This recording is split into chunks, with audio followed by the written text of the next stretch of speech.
भगवान की बाल लीलाओं में एक कथा और भी आती है काकभुशुंडी की। काकभुशुंडी प्रभु के परम भक्त थे।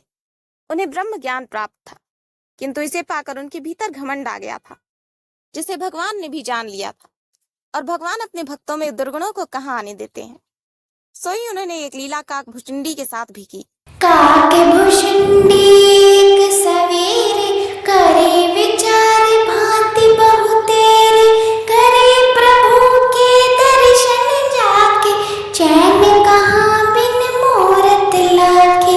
काकभुशुंडी अवध को जाया, प्रभुवर को तब रोता पाया।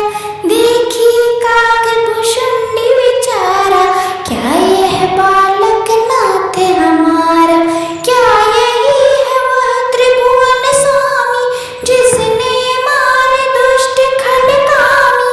पता लगाने की जिद ठानी, खेले लगा महल में आने।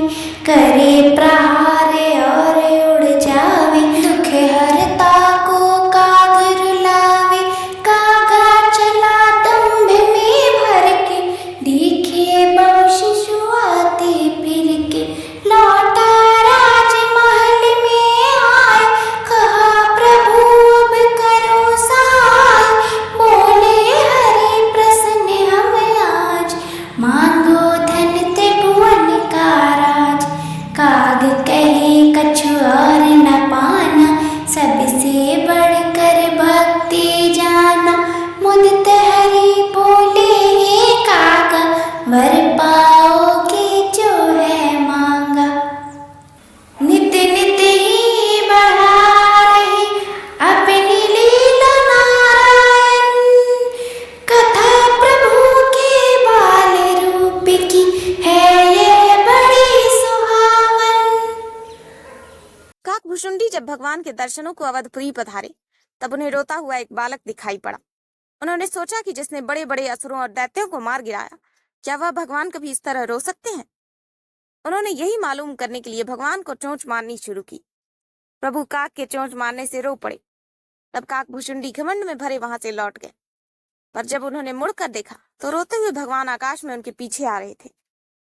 तब उन्हें अपनी भूल का एहसास हुआ और वे लौटकर भगवान के चरणों में गिर पड़े। भगवान ने उनसे वर मांगने को कहा। तब काकभुशुंडी ने भगवान की भक्ति मांगी।